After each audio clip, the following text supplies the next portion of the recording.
Hello, Assalamu alaikum, everybody. Hope you're all safe, sound, and healthy. And we're hoping that we, through all these different things that we see, go through, talk about, that you will try to understand what it really means.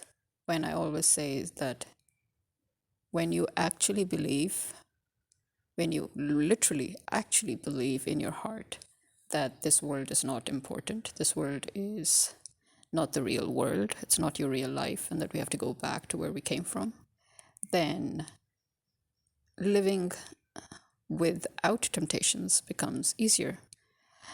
Because people always seem to say, yeah, we do believe, we do know that this life is not everything, we do know, but there are certain things in life that we have to do in order to survive.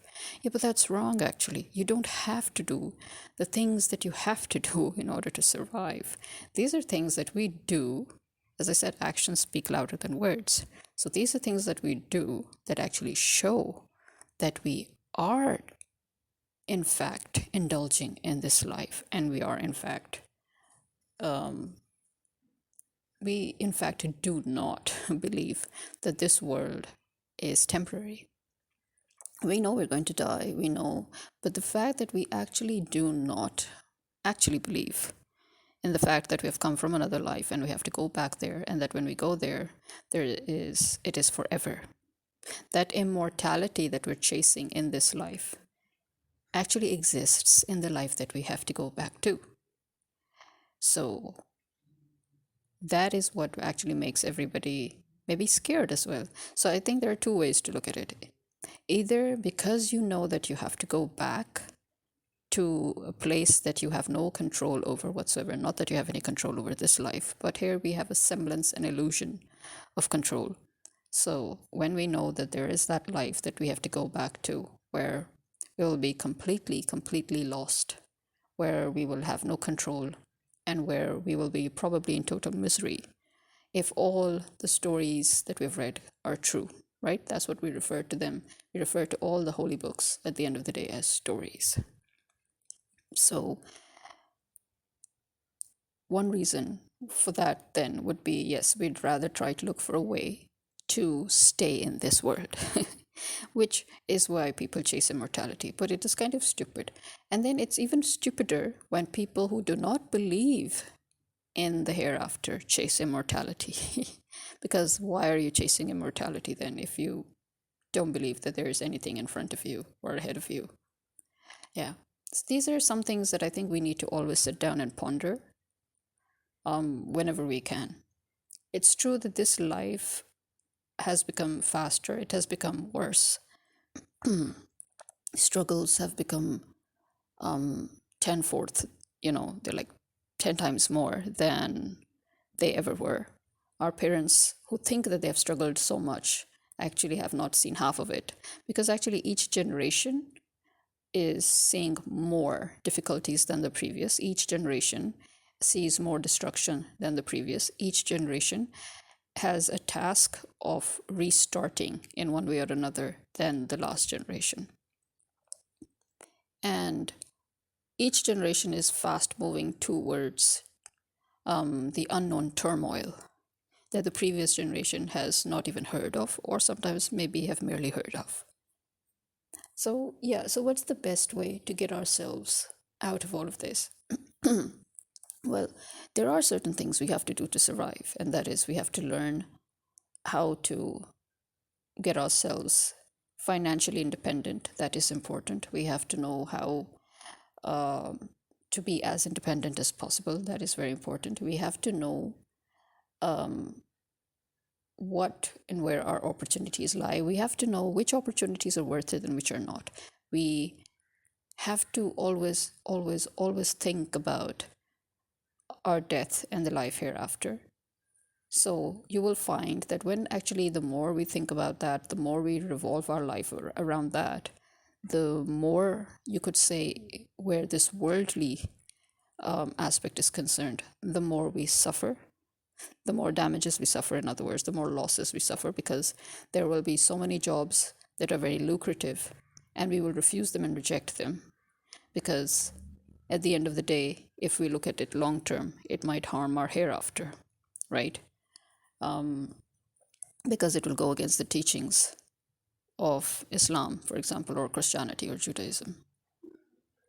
Similarly, breaking the basic, the basic barrier between right and wrong, that will again give us a lot more benefits here in this world, but it will counteract in the next world. So again, in order to ensure that the next life is easier, we have to take that hit too, where we have to constantly stay on the right. And believe me, as I said, it's very easy to go wrong. It's difficult to stay on the right side, especially nowadays, where, again, as I said, you will end up suffering more losses because you'll have to refuse and reject so many more opportunities. You may think that there's nothing wrong with doing certain jobs, and then you find out, oh, actually in Islam, it's considered one of those dodgy jobs, or one of those things that God has said that we are supposed to stay away from, even though there's nothing wrong in the job itself. So things have become actually more and more in the gray side, because there are so many things which may seem that they do not actually belong to the original concept, but then you find out they're an extension of that concept of what is right and wrong. For example, the media, or for example, music, for example, even social media. So again, there is a right way to do things and there's a wrong way to do things, and that is the only way we can then at the end of the day somehow manage. But at the end of the day, these are extensions of the same things that have already been declared as wrong. So that is another loss or a hit that we would take, because these are again some of the most lucrative opportunities one can get. But again, not always. As you know, these are also some of the most the hardest. These are those two industries in which you work the hardest, whether you work alone or whether you work with a team. It is literally labor work. So when the more you work in it, the more labor work you do, the more you think, what is wrong with it? How can it be wrong? When actually the work that we're doing is not crossing any of the barriers that Islam has set, none of it. So why is it wrong? And then you have to go deep into it to find out, okay, what aspect of it is wrong? How to steer clear of that aspect? How to go towards the other part of it where it can be 100% right. So these are the things that we have to constantly look into when we are working in our daily lives, or when we're going through our daily lives.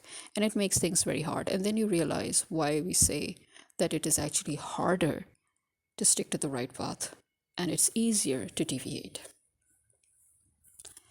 Then there is this again thing that if you really know that this world is not important, this life is not important, I think you've won half the game and you've won half the battle. Because then many things that would disturb you normally wouldn't disturb you. As you know, for example, I keep saying that, I don't give a damn about most of the things around me. I don't care about things. I only care about things that can affect my hereafter. So, for example, I generally do not care about people and how they behave, but I do care about what kind of losses they can give me. If it is just a worldly loss, to me it's not a loss. But if it is a kind of a loss that can affect not only me here, but it can do something to my mind or to me in a way that I can deviate from my path, and it will end up causing me to suffer in the hereafter, then to me it matters a lot. And then I will hold a grudge on that person. So, priorities. We start setting priorities as to what it is that is important. Now, for example, again, because I do not care about this world and I know it's not important, this is why I would never sit and make a fuss over what somebody likes. For example, I would never make a fuss about, about thinking that, I did this with this person, so now this person owes it to me that they need to do this for me. I don't think that way. Again, why? Because I know that this world is not important. In fact, again, by these actions, you show that no matter how religious you proclaim yourselves to be, you are indulging yourselves in this world. When you backbite, when you gossip, when you spread rumors, when you talk about others, when you always want to make it a point to tell somebody that you have given somebody something or done something for somebody, or when you make it a point to compete over something and you think that it is something that is important when it's actually, again, not, because this world in itself and everything in it is unimportant. So when you indulge in such trivial activities of selfish pleasures, yes, these are actually selfish pleasures, then it means that you are indulging in this world, and it means that this world and its things around it are important to you. And it means that you are a hypocrite at the end of the day when you declare that no, you believe in another world, and that you are, living your life considering and knowing that this life is going to end. Because none of your actions show that. They show the complete opposite. Believe me, when you actually truly believe in the world hereafter, 90% of this world's things, they do not matter. You will live in any condition, in any way, and you will try to make the best of it. Obviously, you will have your frustrations. You will, because as I said, because you start getting more and more losses, worldly losses. You start getting more and more worldly disadvantages. But most of the time, they will not matter to you. Some of them will. Sorry. But most of them will not. So I hope that through all of these different podcasts that I have, put forward the way people behave, or the disputes or the problems in this, that this might actually help others understand that when I keep on and on saying that, because I know that this world is not important, because I know that it is not forever, I don't care about so many of these things. And then when you manage to pinpoint through each podcast what is it that people are doing, what it is that they're indulging in, and how it is that they create little disputes over things that should not matter if you actually believed in the hereafter. And then I think I'm hoping that that will further clarify when you sit and wonder, okay, what the hell does she mean when she keeps on saying she doesn't care? What I mean, how can you not care? I mean, you still have to care because you have to survive. You have to live in this world. And what are those things that we shouldn't care about? Yeah. So these are the things that you stop caring about. You stop caring about competing with people as to what they want and what you want. I would never fight over something seriously with anybody. I've never done it in my life. I would never fight over something with somebody. And then, it gets easier to stick to these principles. For example, as I said, my principle would be never to look at something that somebody already likes. My principle is never to listen in on a conversation that's happening in front of me that has nothing to do with me. Yeah, believe it or not, I do have this thing where I have selected hearing. So it means I can actually make myself temporarily deaf. In other words, that I will not listen to a private conversation going on in front of me. Similarly, I remove things from my memory, which I feel that if I have them in my memory and that person is standing in front of me and that person can get hurt from whatever it is that I say or do from that memory, I remove it. That is the best way to avoid unnecessary conflicts. Similarly, I do not care about clothes and bags and shoes and makeup. Again, these things are not important, never were. So yeah, you actually have no interest, no actual active interest in worldly things. You like things, but not enough to die over them or obsess over them. That's the thing. Worldly obsession ceased to exist. It doesn't exist. And this happens when you know and when you believe that this world is temporary and this world is going to finish. And then we have to go back to that place, which is the abyss. Put it that way. Okay, look at it that way. That is that abyss. That is that place where you have no clue as to what is going to happen to you. And that this is a journey. So when you know this is a journey, this is an exam hall, you treat it that way. You will make mistakes, you will get frustrated, you will get mad. There are times when you will say, why always me? But you manage to. But as I said, at least 80 to 90% of your worldly obsessions are gone. So now you can focus on that 20 to 10%, of those worldly affairs that pertain to both this world and the next. So you can focus on the important things. So you no longer focus on things you can or cannot get. You no longer focus on superficial things. You no longer focus on superficial relationships. You no longer focus on wanting to please the world.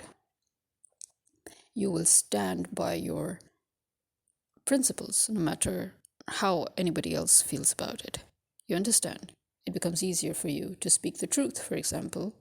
It becomes easier for you to put down those barriers wherever you need them. It will be easier for you to not indulge in activities that are forbidden just so that you can fit into this world or a group of people, or you a lot of things then, for example, that are necessary for your own mental health also are what you start opting for. It makes life in that aspect easier. Struggles will come because the whole point of this life is struggles.